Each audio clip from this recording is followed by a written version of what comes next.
Bonjour et bienvenue dans l'émission Paroles de femmes. Tout au long de cette semaine, nous allons aborder le thème de l'argent. L'argent dans la Bible. Nous allons voir est-ce que l'argent est un sujet sale et comment gérer l'argent dans le couple, dans la famille, avec les enfants et comment sortir des dettes, comment être relevé dans vos finances. C'est ce que nous verrons tout au long de cette semaine. Et je suis avec Mathilde. Bonjour Mathilde, avec Anne. Bonjour. Et avec Aurélie. Bonjour Aurélie. Et nous sommes avec Nadine. Bonjour Nadine. Bonjour Annabelle. Merci de venir nous voir tout au long de cette semaine pour nous parler de l'argent. Donc on peut commencer tout de suite en se demandant est-ce que l'argent est un sujet sale ou tabou? En fait, non, l'argent est un sujet sale parce que les gens l'ont perverti, mais Dieu veut que nous soyons prospères. La Bible nous dit que Dieu veut que nous soyons prospères et il y a plusieurs personnes dans la Bible qui ont été des hommes prospères, des femmes prospères. Mais ce que nous devons comprendre, c'est que nous sommes dans une société qui a perverti l'idée de l'argent. L'argent était associé au pouvoir. On veut s'enrichir pour s'enrichir et non pour bénir les autres. Et Dieu, dans la prospérité qu'il nous donne, il nous donne pour que nous soyons bénis, mais que nous soyons aussi une source de bénédiction. Donc en fait, à cause de ce que le monde a fait de l'argent, l'image que ça a donné, aujourd'hui, même les chrétiens sont un petit peu confus sur ce sujet-là. On ne sait pas si c'est bien d'être pauvre ou si c'est bien d'être riche parce qu'il y a eu tellement d'excès. Et comment on peut savoir? Est-ce que vous avez des réponses, mesdames, aujourd'hui, à nous apporter? C'est sûr qu'il y a des restants aussi de vieilles pratiques religieuses où c'était une qualité d'être pauvre. Hein. Et quand on était engagé envers Dieu, on faisait vœu de pauvreté. Donc ça reste encore dans les mentalités. Et c'est vrai que dans les églises modernes, il y a encore parfois, dépendamment de l'endroit où on se trouve géographiquement, des restes de cette culture-là. En tout cas, moi j'habite au Québec et je le vois souvent. Il y a un frein à cette conception que Dieu veut que tu sois bien et que tu aies ce qu'il faut. Parce qu'il y a toujours ce relent de vieilles religions qui prônaient la simplicité de vie et puis en tout cas la pauvreté. Hein, on faisait vœu de pauvreté. Parce que simplicité, ça ne veut pas forcément dire pauvreté. On peut être prospère et puis rester des gens simples. D'ailleurs, c'est ce qu'on doit faire.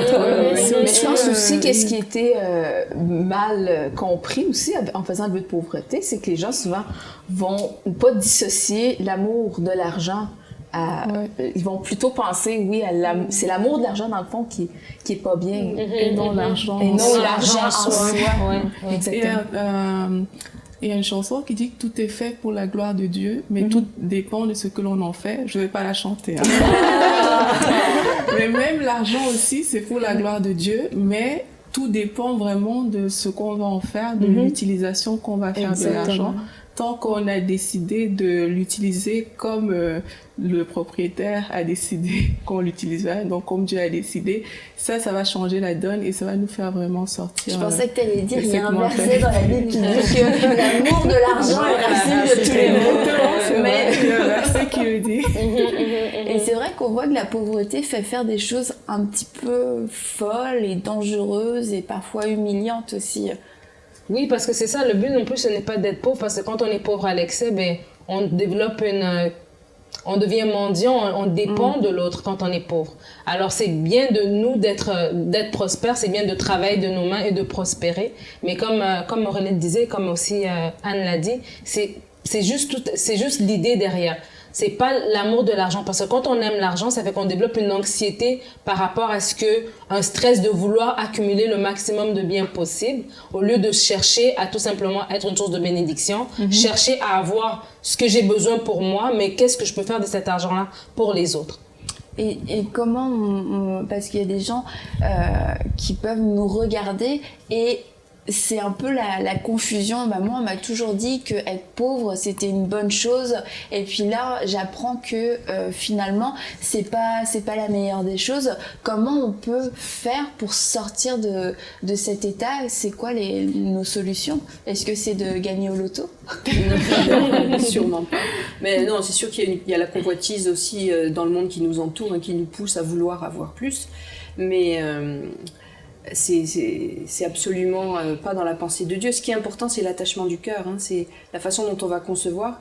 Il y avait les vieux protestants de la Réforme qui étaient parfois à la tête d'immenses richesses, hein, des banquiers hollandais ou des grands commerçants du XVIIe siècle, mais ils avaient comme règle de vie de vivre dans la simplicité pour honorer Dieu. Donc c'est pas la quantité qui compte, c'est l'attachement qu'on va y apporter. Et c'est pas une honte d'être pauvre. Quelquefois, on vit dans un contexte où on a moins. L'apôtre Paul lui-même disait, je sais me contenter de ce que j'ai, hein, je sais vivre dans l'abondance et aussi dans l'indigence, qui fait que c'est pas une honte d'être pauvre, c'est juste que Dieu veut qu'on soit à l'aise et qu'on soit bien dans ce qu'on a.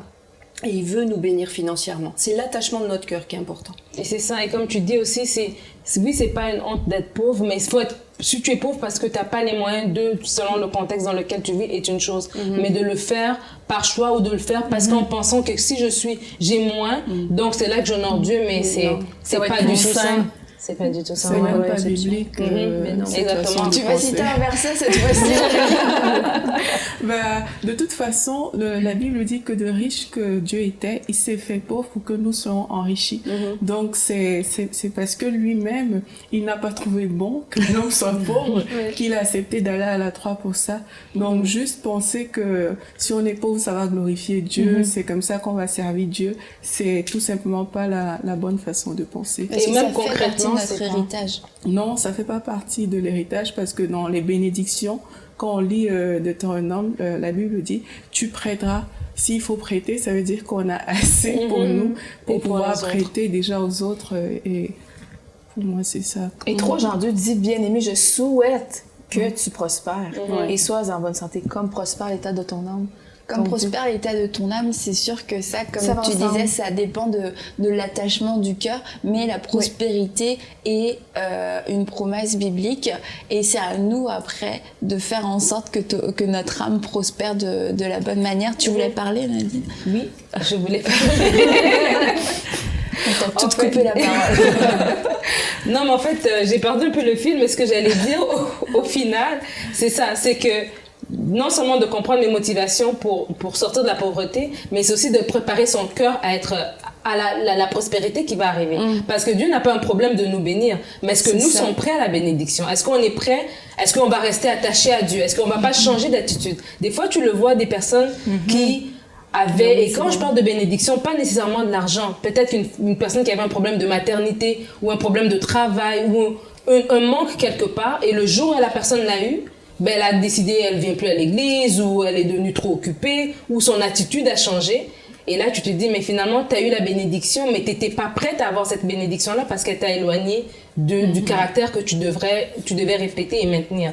Donc, c'est à ce niveau-là pour dire que, oui, on établit que la pauvreté est mauvaise, qu'elle n'est pas souhaitée par Dieu, en fait, et que Dieu souhaite que nous prospérons, mais dans notre chemin de la prospérité, dans le travail qu'on fait de nos mains, dans les idées que Dieu va nous donner pour pouvoir lancer des entreprises ou quoi que ce soit, mais que nous travaillons aussi notre cœur pour que nous soyons prêts et quand cette prospérité-là arrive, elle est un sujet de bénédiction pour les autres et pas un sujet d'orgueil pour nous-mêmes où on s'enfle de ça et puis on peut plus nous saluer, on est trop occupé pour les autres, on arrive à l'église puis on doit décider d'où on doit s'asseoir et on doit influencer le pasteur parce qu'on donne plus de dîmes que tout le monde.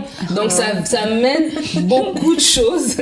Donc c'est pour ça que c'est important que autant on cherche les biens matériels, mais autant aussi qu'on continue aussi à grandir aussi dans notre vie spirituelle pour être prêt justement pour tout ça. Ce que dit Nadine, c'est important parce que quand effectivement il y a des gens qui deviennent plus prospères dans leur vie, on voit il y a un changement de cœur et c'est une responsabilité. Des fois on aspire à avoir plus, il y a eu une convoitise aussi dans le monde, autour de nous, tout le monde aspire à avoir plus d'argent, mais il faut bien faire attention qu'avec cette prospérité-là, il y a des responsabilités qui vont avec.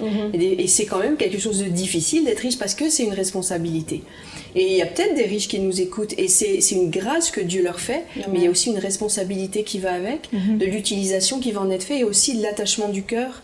Parce que le cœur humain est ainsi fait qu'on va vite s'attacher au bien matériel. Puis bon, nous, on vit dans une société occidentale qui est quand même prospère d'une manière générale. Donc même quand on est pauvre ici, on est riche d'une manière générale pour la planète entière. Et on a, même si on se considère comme pauvre ici, une responsabilité de l'utilisation de nos richesses et de l'attachement qu'on a à nos choses. C'est ça, en fait, Dieu nous appelle à être de bons gérants de ce qu'il nous confie. Je pense que Dieu peut nous en donner plus si on gère bien si on gère bien le peu qu'on a, ben Dieu peut nous faire prospérer. Et c'est dans le fond aussi, c'est quoi la raison pour laquelle on veut être prospère?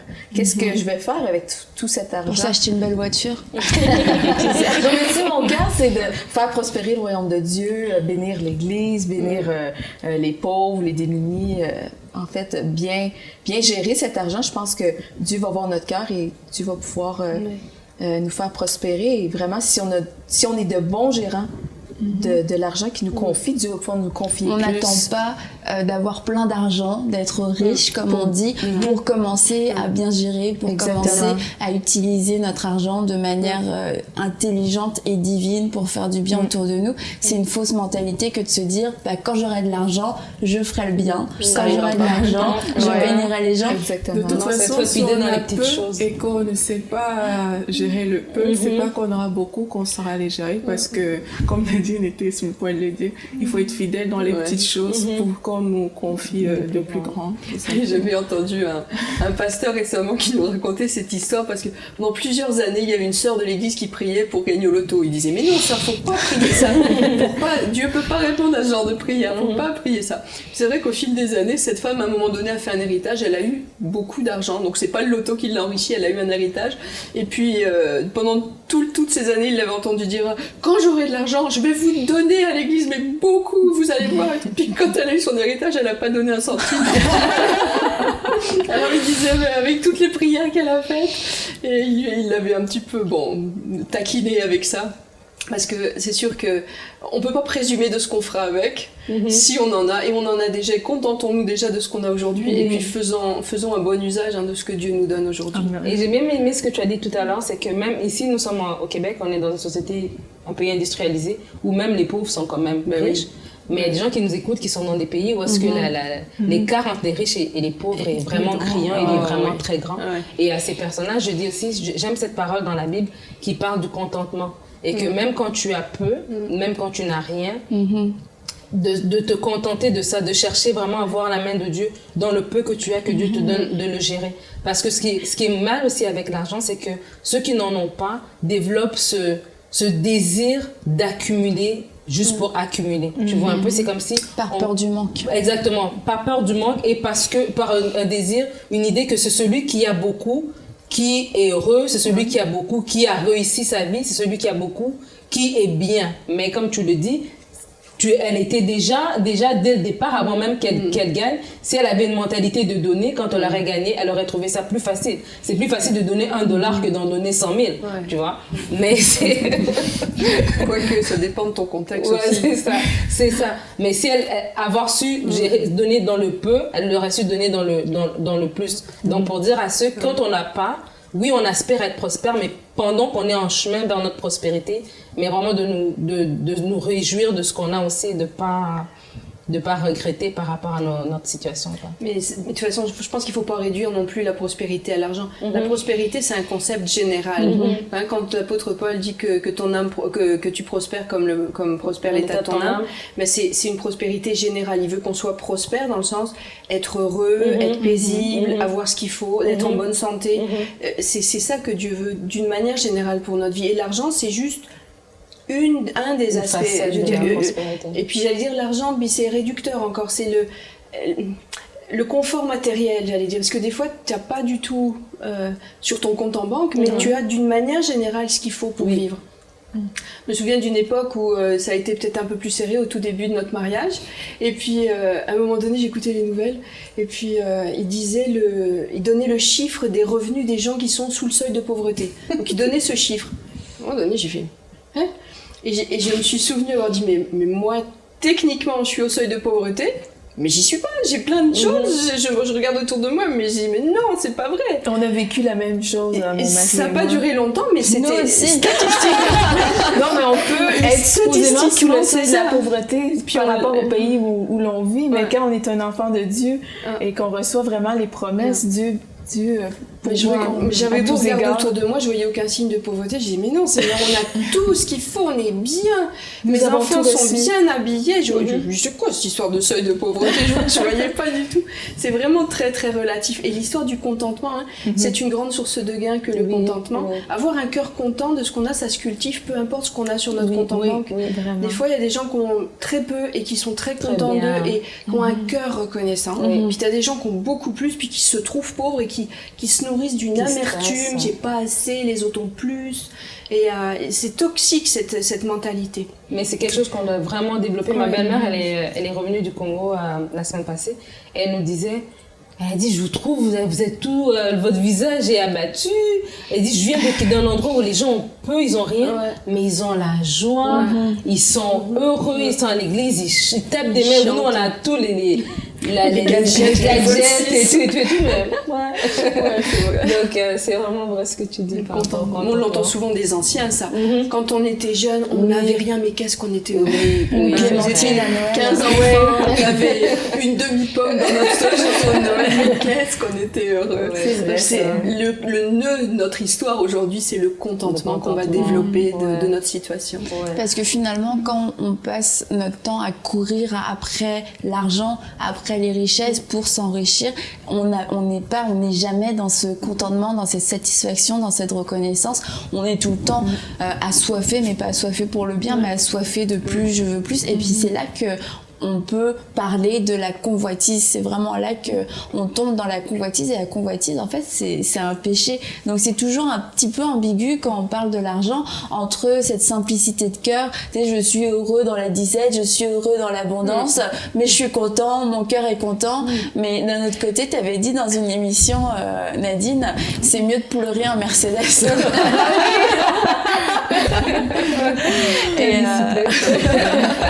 Et quelle bicyclette. Mais c'est la réalité des gens aujourd'hui. C'est comme, je préfère avoir une belle voiture et être malheureux à l'intérieur. C'est un peu comme ça que les gens envisagent la richesse, la prospérité. Mais comme vous avez partagé, il y a ce contentement qui est à l'intérieur, qui est là, qui est reconnaissant, qui dit merci. Parce que quand l'argent commence à nous changer, comme tu en as parlé tout à l'heure, là, on peut détecter des symptômes d'un cœur qui est pas prêt à accueillir plus de prospérité. Et on devrait, est-ce que c'est biblique de chercher l'argent? Est-ce que c'est biblique de vouloir plus? Moi, j'ai quand même une pensée qui me vient par rapport à la foi. Si on est une femme de foi, on sait que Dieu pourvoira pour demain. Et bibliquement, Dieu prend soin de moi et il me donne chaque jour ce dont j'ai besoin demain, le lendemain aura soin de lui-même. Alors si on a une position de foi, l'argent ne doit pas être un problème puisqu'on n'a pas... L'argent, ça sert à accumuler quelque chose. C'est une denrée qui s'accumule, l'argent. Mais si je fais confiance à Dieu pour pouvoir à mes besoins, pour ça que l'apôtre Paul peut dire j'étais content dans l'indigence et j'étais content dans la prospérité. Parce que quand il était dans la prospérité, il rendait gloire à Dieu parce qu'il avait tout. Quand il était dans l'indigence, il savait que son Dieu pourvoira demain. Il savait que Dieu pourvoira aujourd'hui. Donc, c'est une question de foi. Si je crois que la Bible dit vrai et que Dieu pourvoit mes besoins, que Dieu a promis qu'il prendrait soin de moi, pourquoi est-ce que je vais m'inquiéter de l'argent? Ça arrivera quand ça arrivera, puis quand ça arrivera, c'est que j'en aurai besoin. C'est une attitude vis-à-vis de l'argent qui est le problème, pas la quantité. Et aussi, Anne, par rapport à ce que tu dis, c'est vraiment une question de foi, parce qu'on est dans une société aujourd'hui où on veut tout vite fait. Et on ne laisse pas parfois l'occasion à Dieu de se glorifier dans notre vie. On ne laisse pas l'occasion à Dieu de nous donner la percée ou bien les moyens financiers ou matériels dont on a besoin. Dès qu'on a besoin d'argent, on veut l'obtenir directement.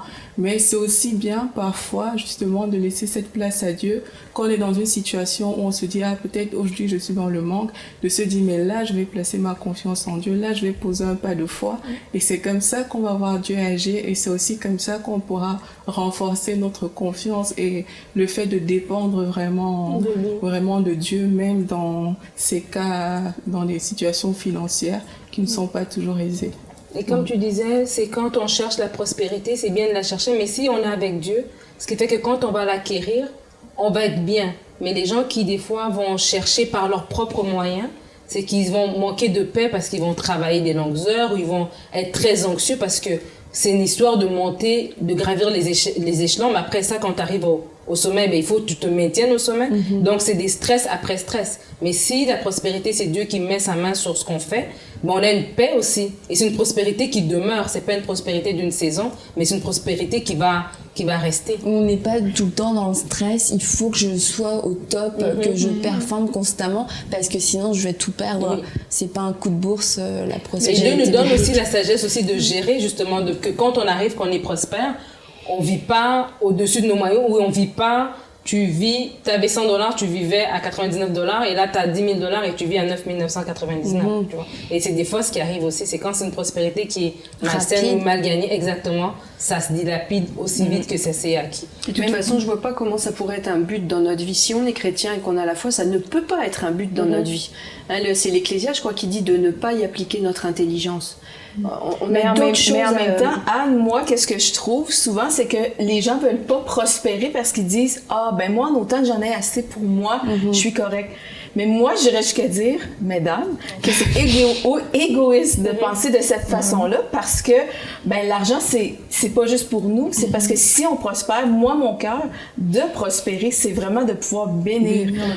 J'aime donner des voitures, j'aimerais donner une maison un jour, j'aime donner des grosses choses. Si les chrétiens étaient prospères, on n'aurait pas autant de... On pourrait, en fait, accomplir plein de choses dans le royaume de Dieu. Si j'ai de l'argent, je pourrais construire une école biblique, je peux construire des églises, je peux construire plein de choses. Et Dieu veut que ses enfants soient prospères, justement pour que son royaume grandisse et vraiment que tous ses projets s'accomplissent. Donc, moi, ça, c'est... Qu'est-ce que je pense, là? Mais ça, c'est toi, tu décris un cœur qui est préparé à la prospérité. C'est comme on en parlait, parce que, mais je te crois, Mathilde, je remets pas ta parole en question, mais souvent les gens disent des choses comme ça, et c'est ça le cœur du problème. C'est la sincérité. Oui, non, mais je sais que t'es sincère. C'est de dire, ben oui, moi je ferais ci et ça, mais que le vrai motif, en fait, c'est, ben, j'aurais plein d'argent pour moi, et puis bon, oui, je construirais peut-être un petit truc, mais c'est de sonder nos propres cœurs, en fait, quand on comprend que l'argent n'est pas sale, que Dieu n'a pas de problème avec l'argent. Toi, Aurélie, tu me disais avant l'émission combien de versets il y avait dans... T'as compté ça hier soir, je pense.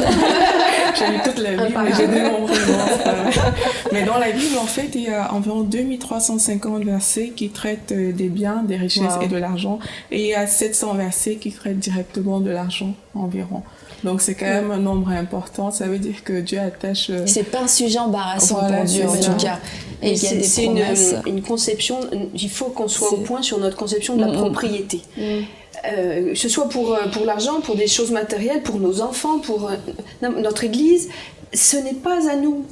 C'est prêté par Dieu. Dieu nous le met entre les mains pour qu'on le gère. Exactement. Il nous prête des enfants pour qu'on les élève et qu'on les bénisse et qu'on les fasse grandir. Il nous prête de l'argent pour qu'on le fasse prospérer. Il nous prête une auto pour qu'on s'en serve à la gloire de Dieu.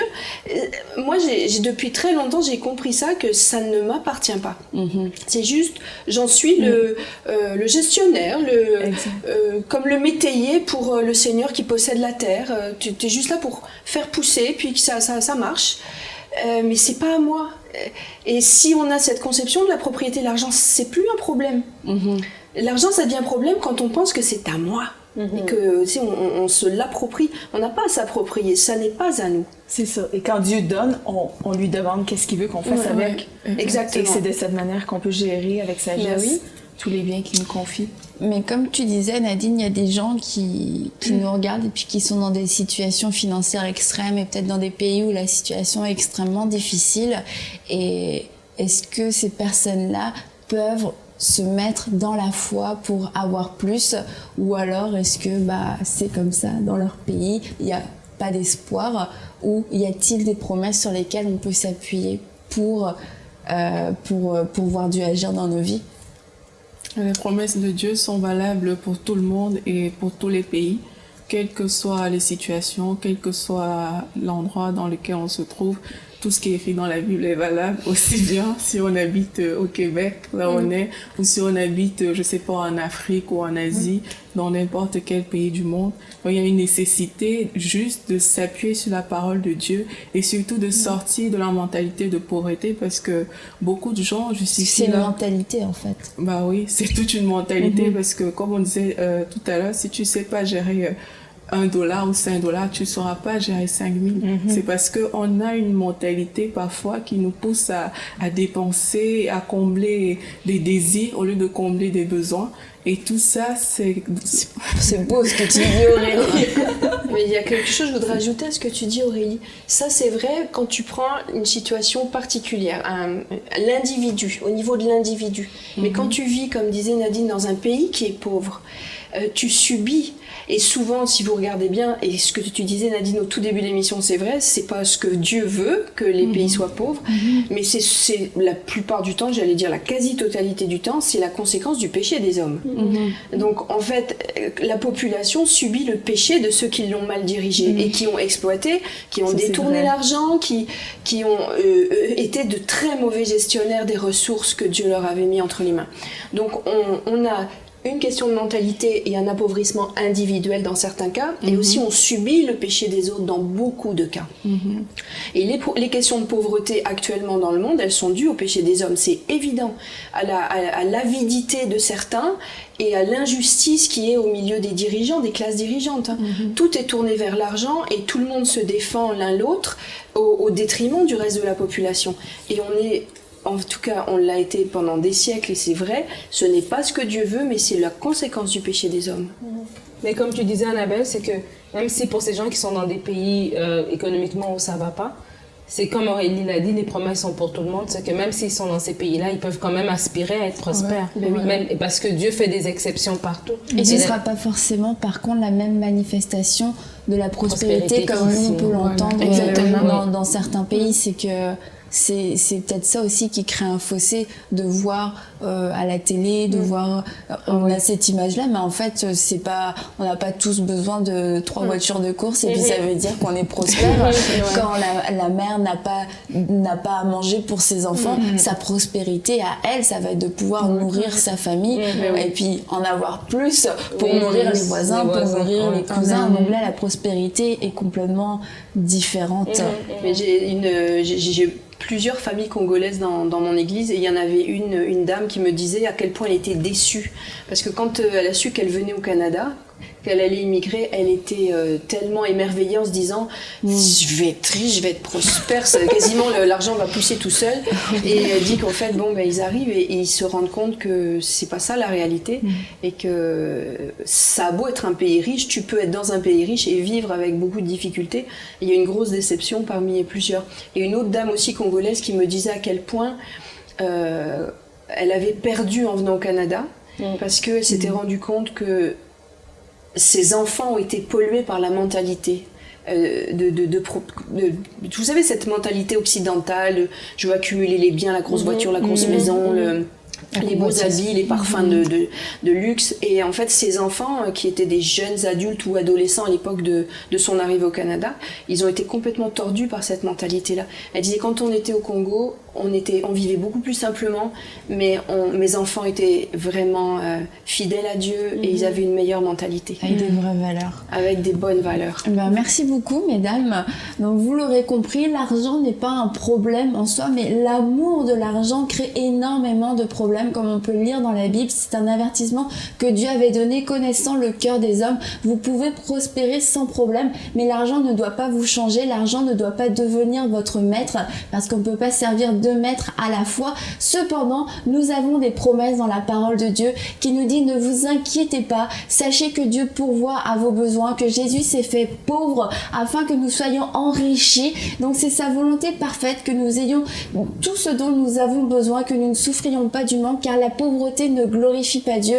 Au contraire, la pauvreté souvent fait du mal à l'homme, et comme l'a dit Anne, c'est souvent la conséquence du péché. Mais Dieu a des promesses pour vous, peu importe le pays où vous vous trouvez, peu importe la situation financière dans laquelle vous vous trouvez, il y a une issue pour vous. Et on se retrouve très bientôt pour une prochaine émission de Paroles de Femmes, et nous allons continuer sur ce même sujet, donc à bientôt.